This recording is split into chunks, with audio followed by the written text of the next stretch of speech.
Монгол улсад баримтыг хэрэгжүүлээд жил гаруй хугацаа өнгөрч байна. Багууд энэ удаад нийслэлийн 6 дүүрэг тусвар баримтыг бүрэн хэрэгжүүлээгүй байгаа зах худалдааны газрыг сонгон авч баримтыг хэрхэн хэрэгжүүлэх судалгаа хийж, хэрэгжүүлэх хувилбар, арга замыг эрэлхийлсэн шийдэл боловсруулах даалгавар тавилаа.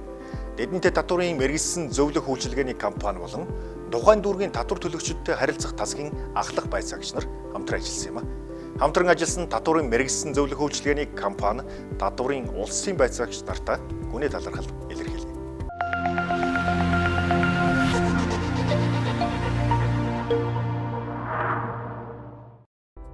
Улаанбаатар Эрдэм их сургуулийн шинэ ирээдүйн багийн гишүүд IBM Finance татварын мэргэжсэн зөвлөх үйлчилгээний компани зөвлөх Бямба, Жингэлтэй дүүргийн татварын улсын байцаагч Батэрдэн нарын хамтарсан баг Жингэлтэй дүүргийн нутаг дэвсгэрт байрлах өчид шонхор зах дээр баримтын хэрэгжилтийг бодит байдал дээр судалж түүнийг хэрэгжүүлэхэд ямар бэрхшээл тулгарч байгаа. Дүүнчлэн баримтыг хэрэгжүүлэхэд ямар арга хөлбөр байж болох талаар судалгаа хийсэн билээ.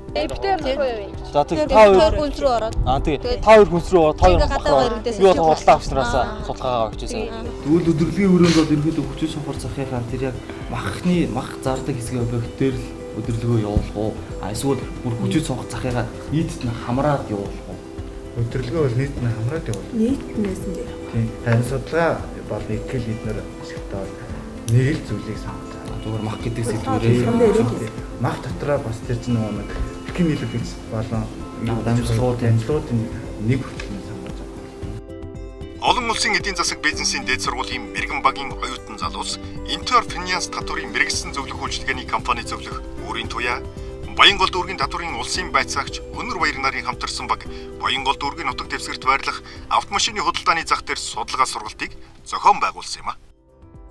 Одоо таньчаас ингээд 10 сая төгрөгөөр машин авдаг тэр чинь нүүр шингэсэн байгаа юм гэсэн. Тэрнээс буцаан авахад капитан заавал буцаан авалтаа авах хэрэгтэй шүү дээ.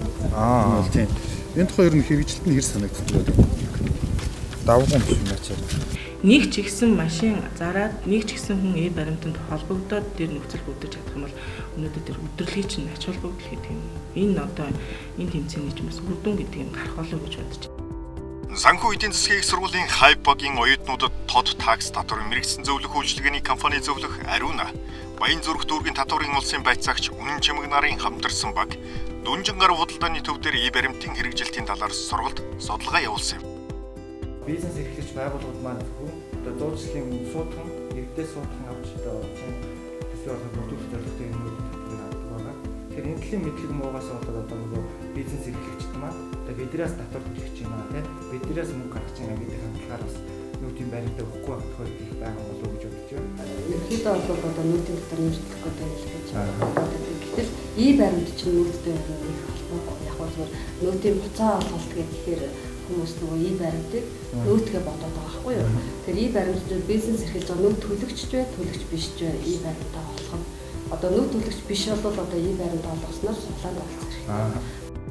Монгол улсын их сургуулийн ирээдүйн багийн гишүүд Монгол такс татварын мэргэжсэн зөвлөх үйлчилгээний компани зөвлөх Алтан зул, Сүхбаатар дүүргийн татварын улсын байцаагч Баярмаа нарын хамтарсан баг 100 айлын барилгын материалын худалдааны төвлөрсөн Жоби, Бомбод, Одкон гих төвүүд дээр ажилласан юм.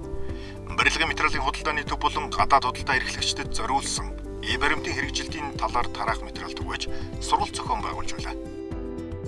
Дараа нь одоо гайлаар оруулж ирээд татвараа төлсөн тохиолдолд энэчээ тэднэрт нуугадах шаардлага байхгүй юу? Тэгэхээр хамгийн гол нөхцөл нь одоо тэр татвараа нуугаа баримтаа өгөхгүй байгаа нь гол нөхцөл нь тэр л байгаа. Мэдлэг чадвар багтаад байдаг болохоор одоо нөгөө энийг ингээд тоног хөрөмжтэй харьцах, интернеттэй харьцах чадвар одоо сур байгаа учраас энийг хэрэгжүүлэх гэж магадгүй. Тэгэхээр энэ талаар өөр нэмэлт төсөл юу байна, санал боомт юу байна, энэ дээр өөр сони яг чин хүсэл нь юу байна гэдгийг судалж мэдээ. Хэдүүлээ дараагийнхаа баримтыг одоо илүү сайн хэрэгжүүлэх тал дээр одоо нэг шийдэл олж авах энэ амар чухал болно гэж байна. Өдөө аж ахуйн их сургуулийн Sparkling Nebis багийн оюутан залуус Лидер Finance татварын мэргэжсэн зөвлөх үйлчилгээний компани зөвлөх Галмандах, Хан уул дүүргийн татварын улсын байцаагч Мөнхбаатар нарын хамтарсан баг Хан уул дүүргийн 19-ийн худалдааны үйлчилгээний төв дээр ажилласан юм. Баримт өгж байгаа мэргэжлийн өсчин гэдэг ч юм уу тийм ээ.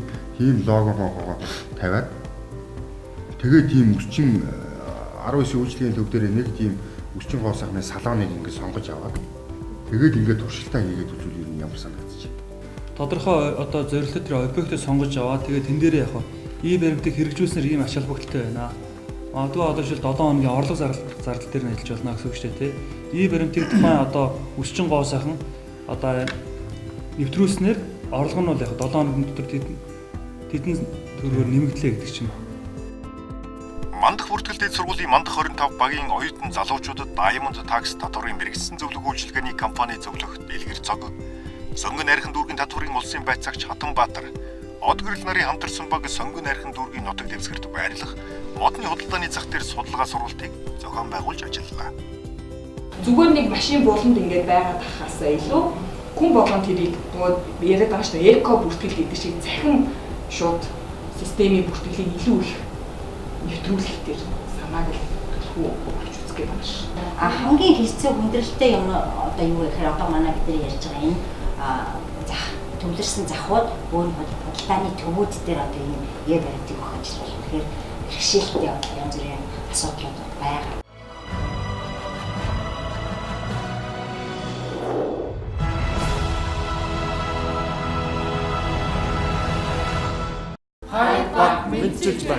За анжлын тэмцээний одоо явагдаж байгаа одоо онцлогоос харахад бол нийт татварлагчид нийгэмд бол одоо татварын боловсролыг дээшлүүлэх, нийт татварлагчдад нэмэгдсэн үртгийн албан татварын тухай ойлголт, за нэмэгдсэн үртгийн албан татварын урамшууллын системийн одоо зорилго ач холбогдлыг илүү одоо төрхөө ойлгуулахад нийгэмд ач холбогдолтой болно гэж үзэж байна.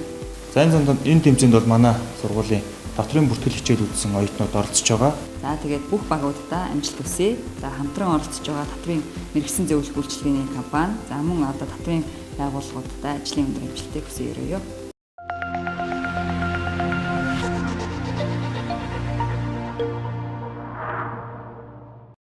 Оюутан залуус маань бодит байдал дээр судалгаа хийж баримтыг хэрэгжүүлэх сургалт төдөрлөг зохион байгуулсны үндсэн дээр баримтыг хэрэгжүүлэх шинэлэг санаануудыг дэвшүүлж одоогийн хэрэгжилтийг сайжруулах шийдлийг боловсруулсан ач холбогдолтой арга хэмжээ болсон байна.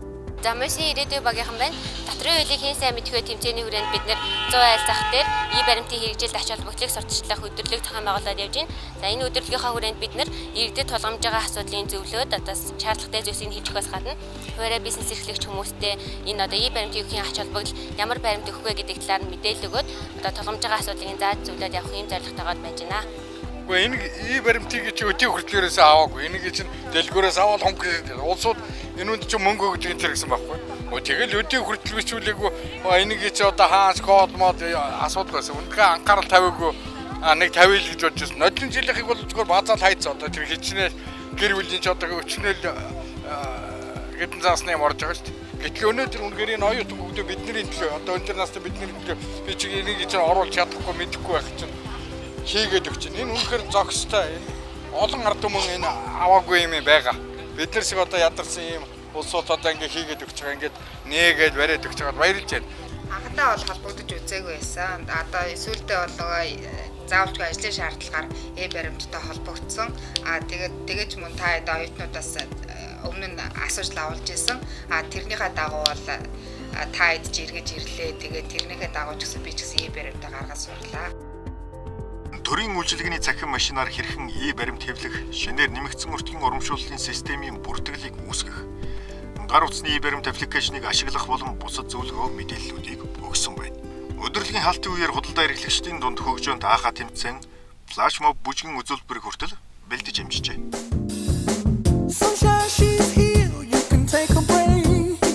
Татварын албанаас тэдний код өгөөд тэгээд яаж гаргахыг бас сайн мэдэхгүй байсан.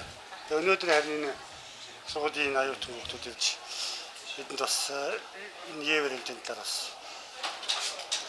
хичээл зааж бас маш сайн мэдээлэл болгосон учраас одоо бид нар өөрсдөө эндээс энэ тастраа гаргаж болж байна. Баримт код бол авсаа. Виз шугамар аваад их ашигтай юм лээ.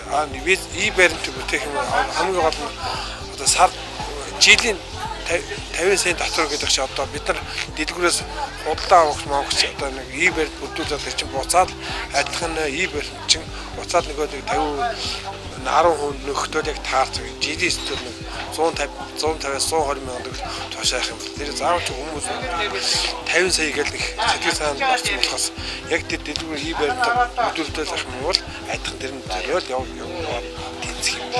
Тэгэл бол асуудал одоо яг дэлгэрэнгүй хийж болов хүн бүрийн усан дээр нь хийж болох ямар юм тий интернет байхгүй мэйл байхгүй гэх юм аль аль нь хүлээгч байхгүй болохоос жоо яг усан дээр нэг зүгээр юм шүү. Энэний талаар мэдлэг аюу юусэн баг мэдэхгүй байсан. Хэмж гарахад аюу өндөрлөлтэй. Одоо машин авчраа тавьчихсан ч гэсэн шууд ингээд утсан дээр харьцах одоо тэгээд шууд ингээд дотроо нэвтрээд харьцахад дотроо аюу мэдээлэл өгөх байсан л та. Одоо ямар ч гэсэн мэдээд авлаа та нар зааж өгч. Ямар ч гэсэн одоо ихний яаралтай тавьсан хүмүүс шаардлагатай хүмүүс гаргаад одоо ямар ч гэсэн. За манай сургууль нь 1997 онд анх үүсгэн байгуулагдсанаас хойш өнөө жил 20 дахь жилийнхээ ойг тэмдэглэж байна. 20 дахь жилийнхээ ойг ухтаад Америк нэгдсэн улсын магадлалын итгэмжлэлийн ACBSB-гийн гишүүн сургуулийнхаа үүрэгт ажлыг чанарын өндөр түвшинд хийхээр үүрэгт ажлаа бэлтгээд ажиллаа төлөвлөлөд хийж байна. Олон улсын эдийн засаг бизнесийн дээд сургууль энчилж байна. Өрсөлдөгч 5 сургуультай болон багуудтай өндөр амжилт хүсье өрөөё.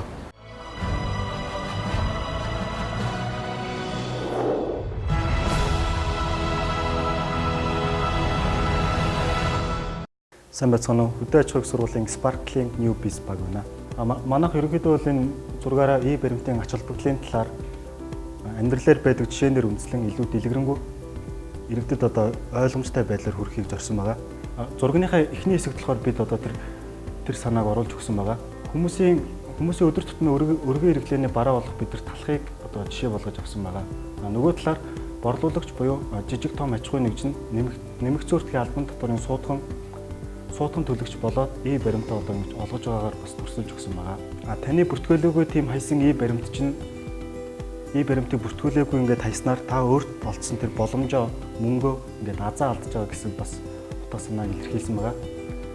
Одоо таны хайсан тэр баримтыг өөр хэн нэгэн олж бүртгүүлээд таны тэр одоо хүлээж авах хэрэгтэй байсан тэр буцаан олголтыг чинь магадгүй суглаанд оролцоод хонжуурт оролцоод азтан болох байсан тэр одоо азыг чинь ингээд өөр хүн ингээд бүртгүүлснээр ингээд авч байгаамаа гэсэн санааг ерөнхийдөө зургийнхаа дээдлийн хэсгээр илэрхийлсэн байна.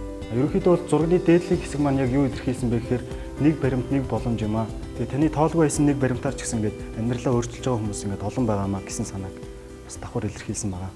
Тэгээ зургийн маань сүүлийн хэсэг болохоор аж ахуйн нэгж иргэд ингээд баримтыг хөвшил болгож ингээд хэрэгжүүлснээр далд эдийн засгийг хомж нийгмээ эрүүлжүүлэн цаашлаад одоо энэ тулгамдаад байгаа энэ хямралаас бас гарах нэг гарц гисэн юм а гэсэн санааг давхар илэрхийлсэн байна. Тэгээд эцэст нь гэж хэлэхэд баримтаа одоо бүртгүүлж эдийн засгийн аварцгаа гэж манай багийн зүгээс уриалж байна.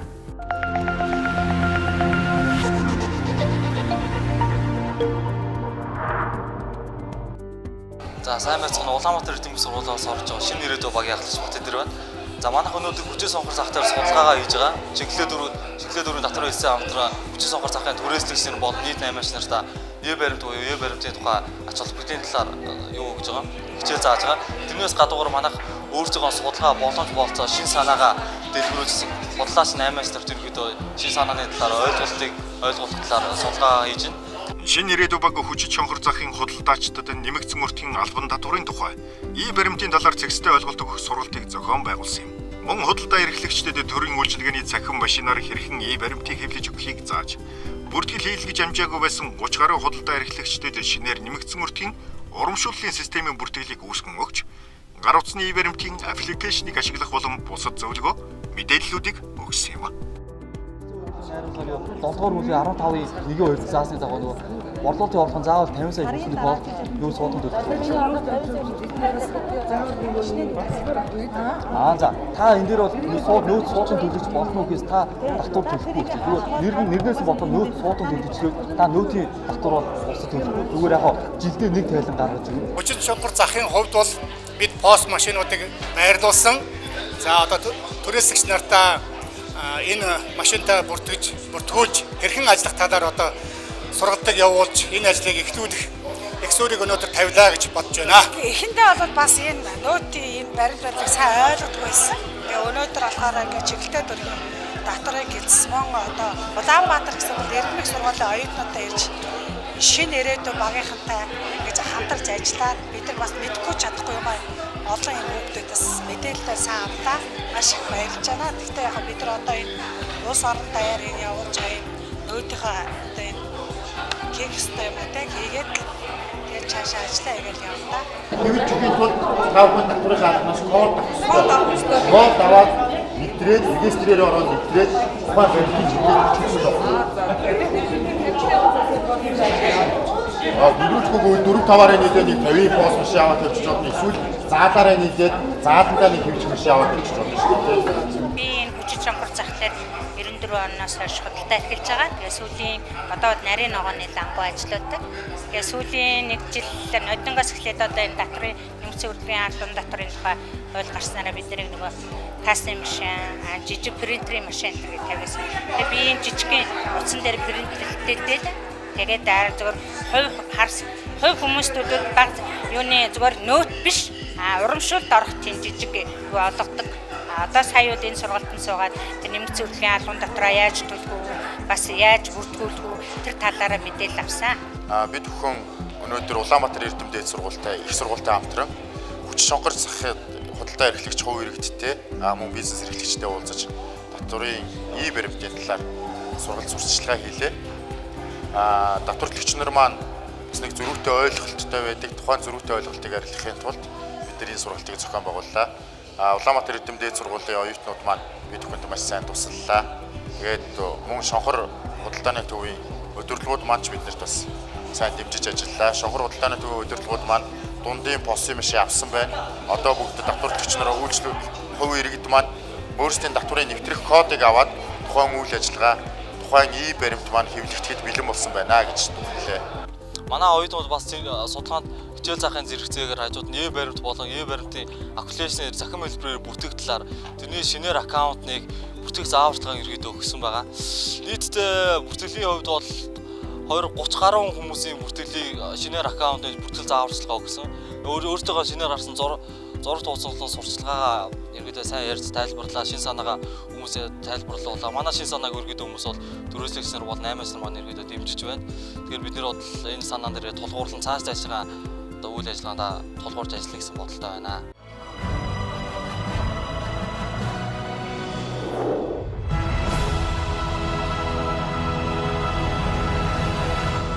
Сайн байцгаана уу? Санхүү эдийн засгийн их сургуулийн хай баг байна. За, юуны өмнө манай баг постэр хийхдээ яг ямар зорилго баримтлсан бэ гэхээр нэгдүгээрт постэр маань өөрөө одоо олонний анхаарлыг татах үйс өрмөц шийдэлтэй. Тэгээд олон утга санаагүй ерөнхийн нэг санаатай, нэг урайтай байхыг илэрхийлсэн байгаа. За тэгээд дараах байдлаар манайх постероо зохион байгуулсан байна. Аливаа амьтсан уран бүс нь өөрөө ямар нэгэн системд оршин тогтнодог. За бид өөрсдөө дэлхий дээр экосистем дээр ингээм амьдардаг. Энэ системийн нэг гол давуу тал нь хэм бол эргэх холбоог бий болгодог. За энэ бөмбөлөг маань өөрөө улсын төсвийг харуулж байгаа юм. Энд яагаад энэ 3 татварыг тавьсан бэ гэхээр энэ 3 татвар маань улсын төсвийн 60 гаруй хувийг бүрдүүлдэг 3 том татвар маань байгаа. За тэгээ энэ бөмбөлөгнөөс энэ манай улс их орон маань өөрөө ингээд дүүслэгдээд авч явж байгаамаа гэдэг нь энэ улсын төсвийг манай төрийн их барьсан хүмүүс маань зөв зохион байгуулаад зөв цагт нь зөв зүйлд нь зарцуулаад менежментээ сайн хийж явах юм бол одоо улс их орныг тэр чигээр нь ингээд хөгжил дэвшил авч явна гэсэн санааг ирэхэд гаргаж байгаа. За тэгээ эдгээр баримтууд маань өөрөө энэ иргэд маань энэ баримтаа ингээд авч хэвшээ, аж ахуйн нэгжүүд маань баримтаа өгч хэвшээ. Ингэснээрээ бид одоо нийт иргэд гэдэг хуваараа одоо улс их орныхоо хөгжил дэвшилд хамгийн том хувь нэмрээ оруулж байна гэж ойлгож болохоор байна.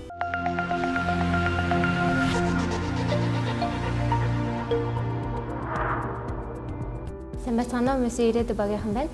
Бид нэр баримтын хэрэгжилт ач холбогдол гэсэн сэдвийнхээ хүрээнд байгалийн усны эргэлттэй холбоон постероо бэлтгэсэн байгаа.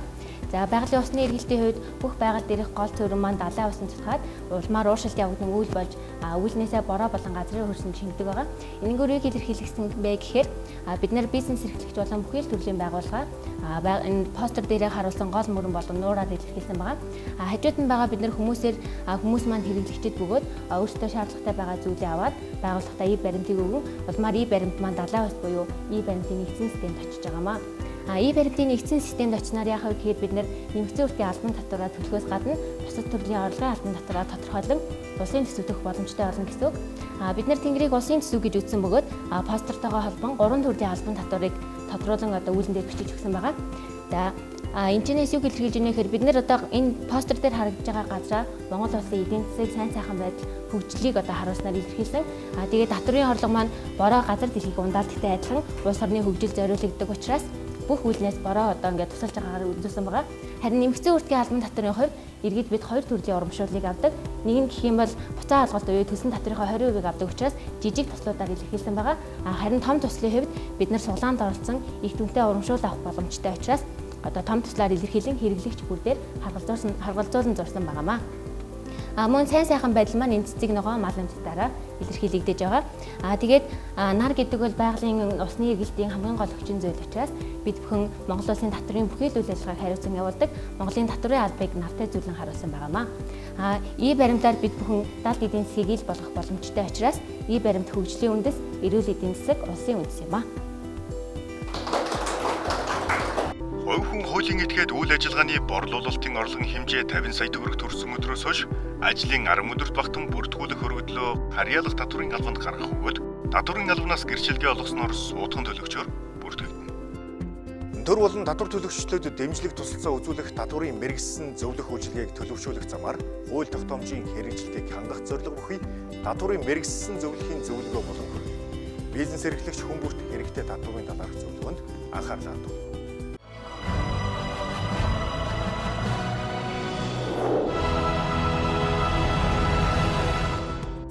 Манайх Японы хөрөнгө оруулалттай компани юм ба. Тэгээд хүүгийн өглөг төлөхөд ямар нэгэн татвар ногдуулт юм болов татвар ногдох орлогоос хасагдах ёстой юу хүүгийн өглөг нь яг яаж бүртгэх ёстой юм болов? Японы улстай манай Монгол улс болохоор давхар татрын гэрээгүй орн байгаа. Тийм болохоор аж ахуйн нэгжийн орлого албан татрын тухай хуулиар бариад тухайн хуулийнхаа 17-гийн 29-ийн дагуу Монгол улсад байрлалгүй бол Монгол улсаас их усүртэй орлогоос 20% татвар ногдуулахаар. Тэгэхээр 20% татвар ногдуулах шаардлагатай. Тэгэхээр манайх одоо хүү өглөختөө яг хуулийнхаа дагуу 20% татвар төлөх ёстой юм байна гэж байна.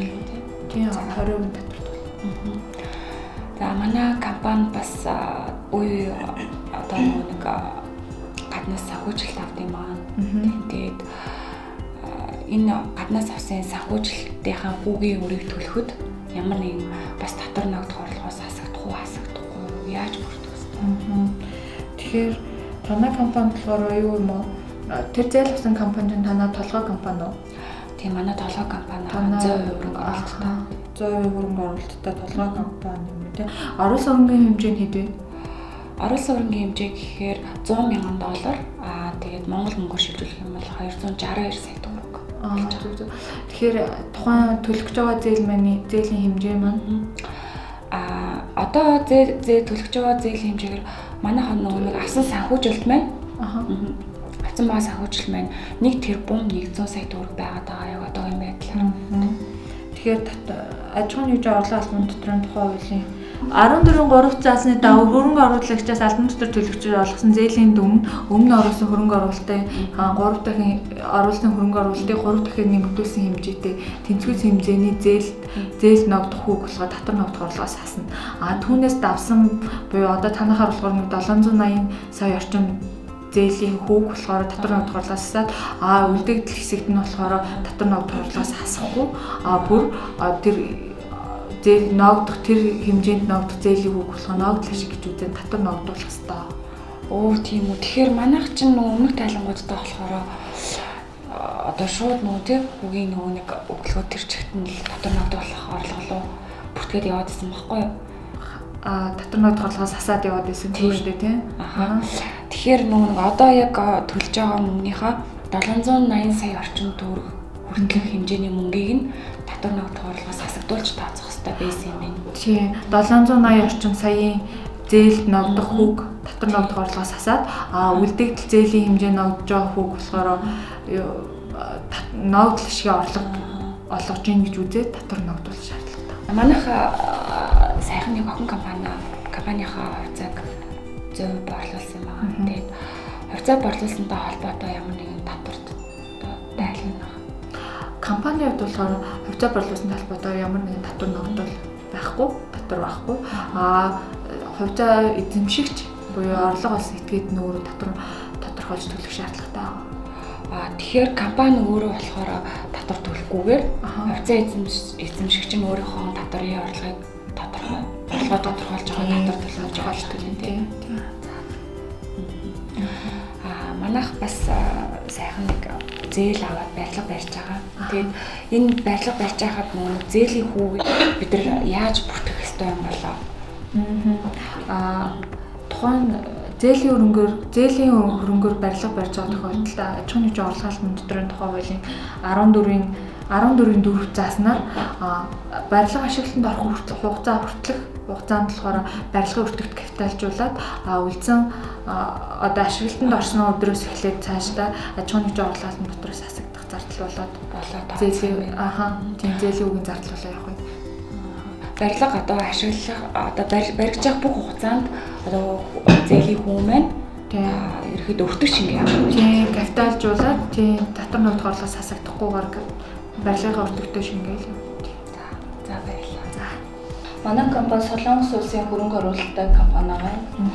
Тэгээд 2016 онд ашигтай гарсан мөнгө 16 оныхоо ашигаас ногдол ашиг хуваарлаж байгаа. Тэгээд Солонгос улсын хөрөнгө оруулагчтай ногдол ашиг хуваарлахтай хэдэн хувиар татвар ногдуулах вэ? Ногдол ашиг шилжүүлэх юм шүү дээ. За Солонгос улс бол манай улстай болоод давхар татрын гэрээтэй ормоо. Тэгэхээр давхар татрын хилцээрийн баримтлаа давхар татрын хилцээрийн 12 заасны дагуу тийм 12 заасны дагуу 5 хүртэлх хувиар юу яаж ногдуулж татвар ногдуулахаар ингээд татвар хөнгөлөлтөд ногдуулахдаа хөнгөлөлтөд хувиар ногдуулахдаа заавал татвар төлөгчийн сертификаттай байх шаардлага. Тэр гэрчлэгийг нь би хаанаас авах вэ? Тэр гэрчлэгээ улс болгон ер нь татвар төлөгчийн сертификат буюу гэрчлэгээ байдгийн. Тэгэхээр тухайн одоо хөрөнгө оруулагч маань тухайн өөрийн улсын татврын албанаас аваад танаад одоо тэгжижил энэ газар тариалангийн компаниудад олгож байгаа тариалан эрхлэгчдэд дэмжих сангаас олгодог урамшуулал байгаа шүү дээ. Тэр урамшуулалт аж ахуйн нэгжийн орлогын албан татвараар хэдэн хувийн татвар ногдуулах вэ? Газар тариалангийн компаниуд болохоор ерөнхийдөө аж ахуйн нэгжийн орлогын албан татврын 19-ийн 1 заас 19-ийн 1-ийн дагуу болохоор үрд жимс тариа будаанд болохоор та ногдуулсан татвархын 50% хөнгөлүүлдэг байна. Гэхдээ нөгөө урамшууллын орлого маань болохоор энэ хөнгөлөлтөнд хамрагддаггүй. Тэгэхээр тухайн хуульдаа заасан буюу аж ахуйн нэгжийн орлогын албан татвартаа заасан нийтлэг хувь хэмжээгээр ногдуулах шаардлагатай. Тэгэхээр манайх 10% ногдуулна гэж ойлгож байна. Өвөг жимс тариа будааныхаа орлогонд болохоор 50% хөнгөлөлтөө үзүүлээд урамшууллын орлогонд 10% нийтлэг хувь хэмжээгээр ногдуулна. За баярлалаа. Дараачих нь болохоор улсын төсвийн орлогын дийлэнх хувийг бүрдүүлдэг татвар төлөгч нарын гавьяаг мартаж болохгүй. Татварын орлогоор нь улс орны эрүүл мэнд, боловсрол, батлан хамгаалах салбарыг хангахын зэрэгцээ улсын дэд үтцийг хөгжүүлж байдаг үлээ. Ингээд 2016 оны шилдэг татвар төлөгч байгууллагын төлөөлөлтөд уулзсан ярилцлагын болонгаа өргөж байна.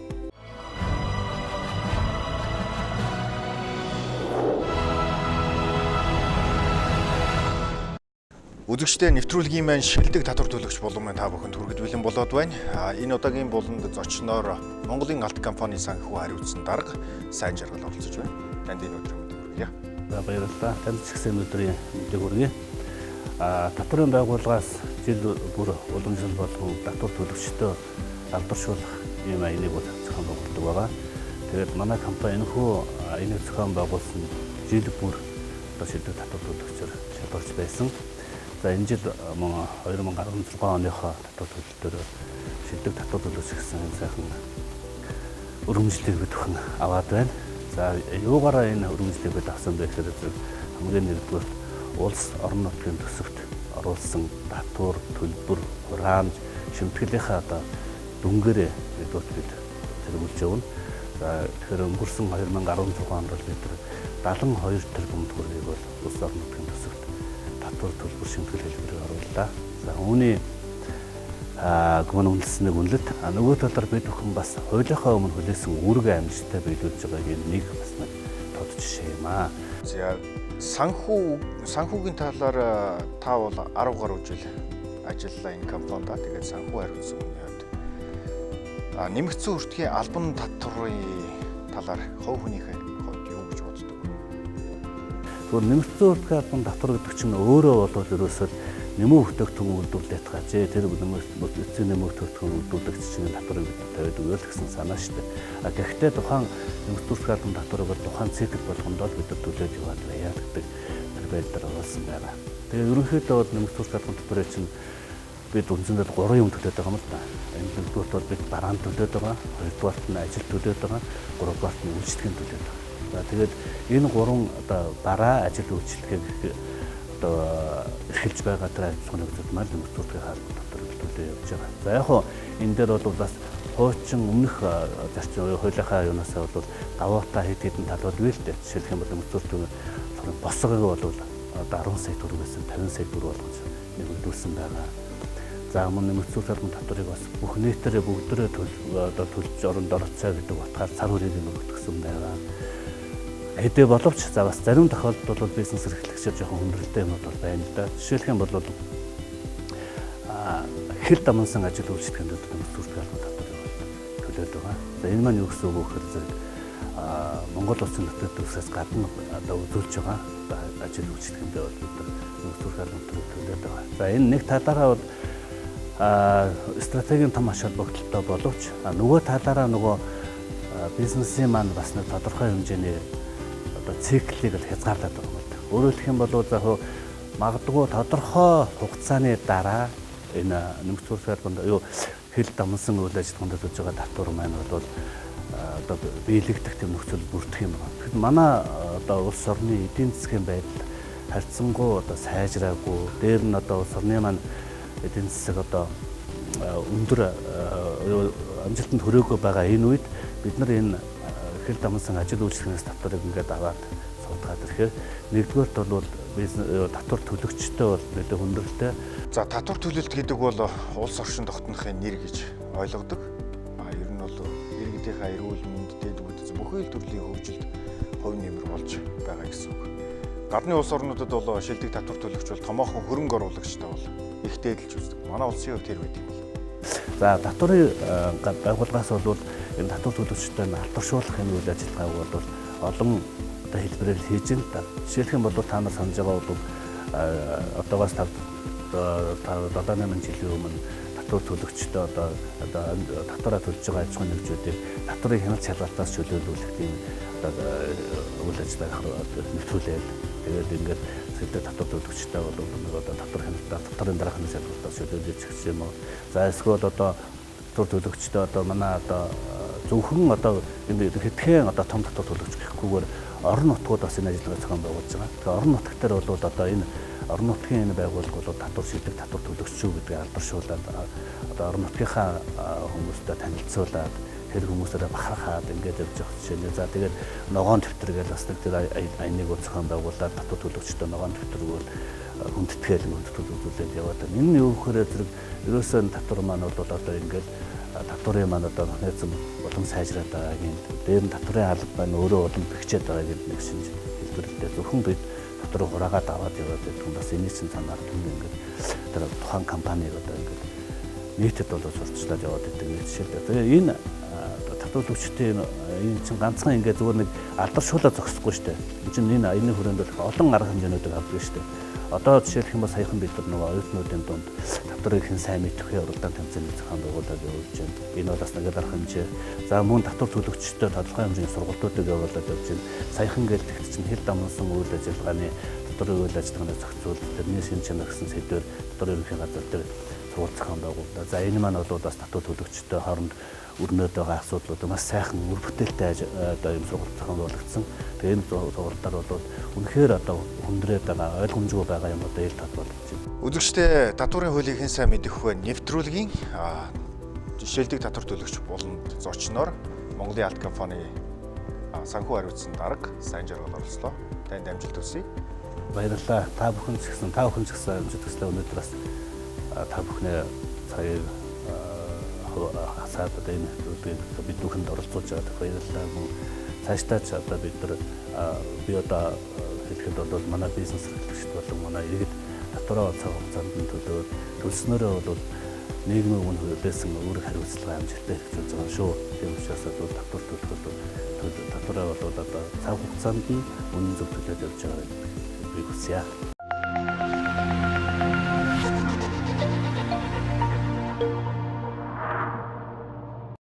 Нэвтрүүлгийн дараагийн үе та бүхэнд хүргэж бэлэн болоод байна. 6 багийн гэрийн даалгавар төгсөн жүжигчилсэн тоглолтод хэрхэн бэлдсэн сонирхцгоё.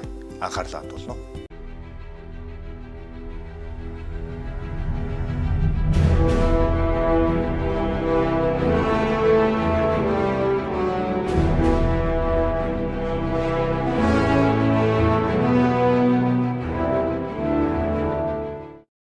Би та бүхэнд 3 найзын тухай нэгэн түүх ярьж өгье. Тэд нэг өдөр ий баримтын суглааны тохирол үзэж суусан юм. Гэтэл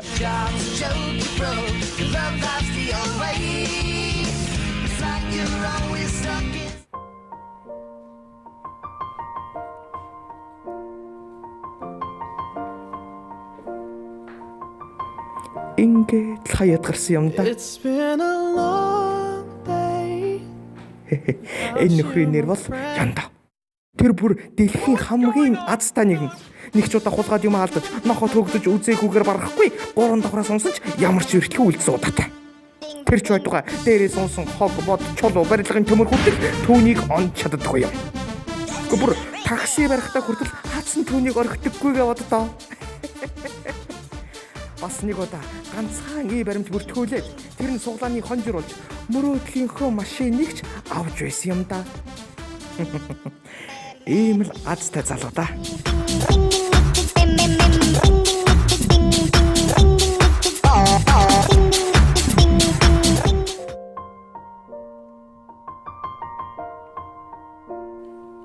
Харин энэ бол амжиргаа. Тэр Яндаг баримтаа бүртгүүлж суглаанд хожсноос хойш тууштай баримтаа бүртгүүлдэг болсон. Бүр найс нөхдөөгөө энэ тэнд явж байхдаа нөөтийн баримтыг нь булааж авдаг болсон. Үгүй тэгээд орсон газар болгондоо ий баримтаа нэхэж авахыг нь яана. Гэхдээ тэгэл зовж авсан нөөтийн баримтаа бүртгүүлснээр жилийн турш өөртөө хуримтлал бий болгож байгаа гэдгийг тэр сайн ойлгосон нэгэн. Харин энэ бол Бондола компани захирал Цүндэлээ. Тэр бол маш гэрхай бизнесмен. Түүний амжилтын гараа яаж эхэлсэн гэж. Тэр амжиргааг ий баримтыг үхэн хатан цуглуулж байхыг хараад хэрэглэжээ татах шинэ арга бодож олсон юм. Тэрээр хуулийн дагуу нөөц суудхан төлөгч болж бусдаас төрүүлж ий баримтыг олгосноор хэрэглэгчдийг өөртөө татгуулсан юм да. Эхний үйлчлүүлэгч. Дараа нь хоёр дахь үйлчлүүлэгч. Гэхдээ нэг л нэмэтгэд үйлчлүүлэгчдийн тоо зам алж дэлгүүр рүү явах хэрэглэгчдийн цуваа нэмэгдэж түүний борлуулалт нүд ирэмхийн зурал өсөж бизнесийн гараагаач амжилттай эхлүүлсэн залуу да.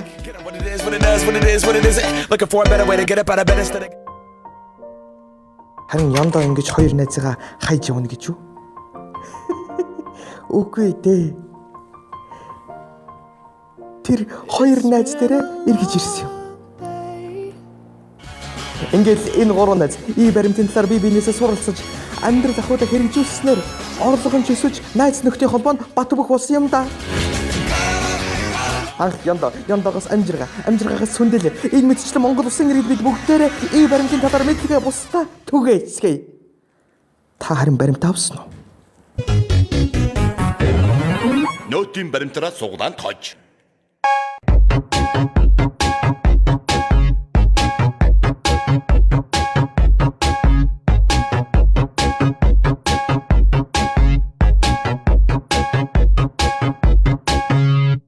Баримтаа аваад гацдан бол.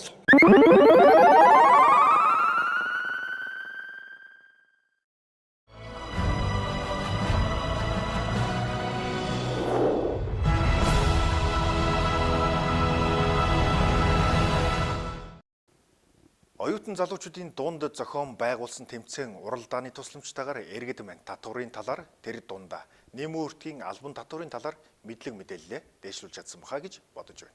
Дараагийн дугаараар дахин уулзлаа баяртай үзэгчтэй.